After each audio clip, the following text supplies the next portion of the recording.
بسم اللہ الرحمن الرحیم۔ اللہ تبارک و تعالیٰ کے پاکیزہ نام سے آغاز کرتے ہیں جو بہت مہربان نہایت رحم والا ہے۔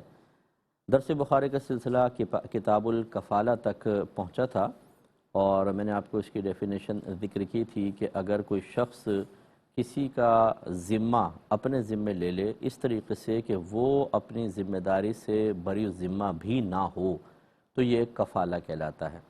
جیسے کسی شخص پر قرض ہو، اس کے قرض خواہ اس کو تنگ کر رہے ہوں تو میں یہ کہوں کہ یار اس مقروض سے ذرا نرمی سے کام لو، اگر یہ نہیں دے پایا میں دے دوں گا یہ قرضہ، تو یہ گویا کہ میں نے اس کی کفالت کر لی ہے۔ اور ایسی صورت میں جو قرض خواہ ہیں وہ اس سے بھی مطالبہ کر سکتے ہیں اور مجھ سے بھی مطالبہ کر سکتے ہیں، اس کو کفالہ کہتے ہیں۔ اس سلسلے میں ایک حدیث طویل تھی جو میں نے ذکر کی تھی، دوبارہ ایک دفعہ سن لیتے ہیں خلاصہ تاکہ پھر اس پہ تبصرہ کیا جا سکے۔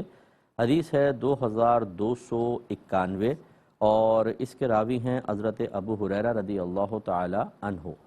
یہ کہتے ہیں کہ نبی کریم صلی اللہ علیہ وسلم نے بنی اسرائیل کے ایک شخص کا ذکر فرمایا۔ اس نے کسی اسرائیلی سے سوال کیا کہ وہ اسے 1000 دینار قرض دے دے، یعنی بنی اسرائیلی سے ہی کویسچن کیا کہ مجھے قرض دے دے۔ اس نے کہا کہ تم میرے پاس گواہ لاؤ جن کو میں اس پر گواہ کروں۔ اس نے کہا کہ اللہ کا گواہ ہونا کافی ہے، یعنی کوئی ایسا نہیں ہے کہ جو میری گواہی دے تو میں اللہ کو گواہ بنا لیتا ہوں۔ اس نے کہا پھر تم میرے پاس کفیل لاؤ، یعنی اگر تم نہیں دے سکے تو کوئی اور بھی ایسا ذمہ داری لینے والا ہو۔ اس نے کہا کہ اللہ تبارک و تعالی کا کفیل ہونا یا وکیل ہونا کافی ہے۔ اس دوسرے نے یہ سنا تو اس کے دل پہ اثر ہوا، اس نے کہا کہ اس کا کتنا کامل اعتماد ہے، تو اس نے کہا کہ تم نے سچ کہا۔ پھر اس کو ایک مدت معین کے وعدے پر وہ دینار دے دیے۔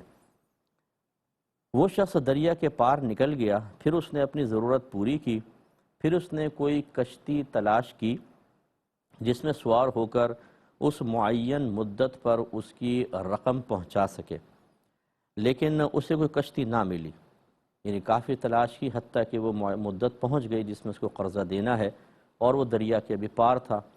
تو اس نے ایک لکڑی کو کھوکھلا کیا اور اس کے اندر 1000 دینار رکھ دیے اور اس قرض خواہ کے نام ایک پرچہ لکھ دیا اور وہ کسی چیز سے اس کا منہ بند کر دیا، کھوکھلی لکڑی کر کے اندر رکھا، بند کر دیا۔ پھر وہ اس لکڑی کو لے کر دریا پر آیا اور یہ دعا کی کہ اے اللہ تجھے خوب علم ہے کہ میں نے فلاں شخص سے 1000 دینار قرض لیے تھے، اس نے مجھ سے کفیل کا سوال کیا تو میں نے کہا کہ اللہ تبارک و تعالی کافی کفیل ہے، بس وہ تیری کفالت پر راضی ہو گیا۔ اور اس نے مجھ سے گواہ کا سوال کیا تو میں نے کہا کہ اللہ کا گواہ ہونا کافی ہے، بس وہ میری گواہی پر بھی راضی ہو گیا۔ اور میں نے کشتی تلاش کرنے کی پوری کوشش کی تاکہ میں اس کی طرف رقم بھیج دوں، لیکن میں اس پہ قادر نہ ہوا، اور اب میں یہ رقم والی لکڑی تیری امان میں دیتا ہوں۔ پھر اس شخص نے وہ لکڑی دریا میں ڈال دی حتیٰ کہ وہ لکڑی دریا میں داخل ہو گئی۔ پھر وہ واپس آ گیا اور وہ اس عرصے میں کشتی تلاش کرتا رہا جس سے وہ اس کے شہر کی طرف نکلے۔ پھر جس شخص نے اس کو قرض دیا تھا وہ دریا کی طرف نکلا کہ شاید اسے کوئی کشتی نظر آئے جو اس کا مال لے کر آ رہی ہو۔ اب قرض خواہ بھی مدت معین پر بے چین تھا، تو اس کو وہ لکڑی مل گئی جس میں اس کا مال تھا۔ اس لکڑی کو اپنے گھر والوں کے لیے اٹھا کر لے آیا اور جب اس لکڑی کو کھولا تو اس کو وہ مال مل گیا اور وہ پرچہ بھی مل گیا، یعنی اس میں وہ لکھا تھا کہ یہ فلاں فلاں کا مال ہے، وہ پرچہ بھی نظر آ گیا۔ ادھر وہ مقروض بھی آ پہنچا جس کو اس نے قرض دیا تھا، اس نے اس قرض خواہ کو 1000 دینار ادا کر دیے اور کہا اللہ کی قسم میں مسلسل کشتی کو تلاش کرتا رہا تاکہ میں وقت پر تمہاری رقم پہنچا دوں، لیکن مجھے اس سے پہلے کوئی کشتی نہ مل سکی۔ تو اس قرض خواہ نے کہا کہ کیا تم نے میری طرف کوئی چیز بھیجی تھی؟ مقروض نے کہا کہ میں تمہیں بتا رہا ہوں کہ مجھے اس سے پہلے کوئی کشتی نہیں ملی جس میں تمہارے پاس آتا۔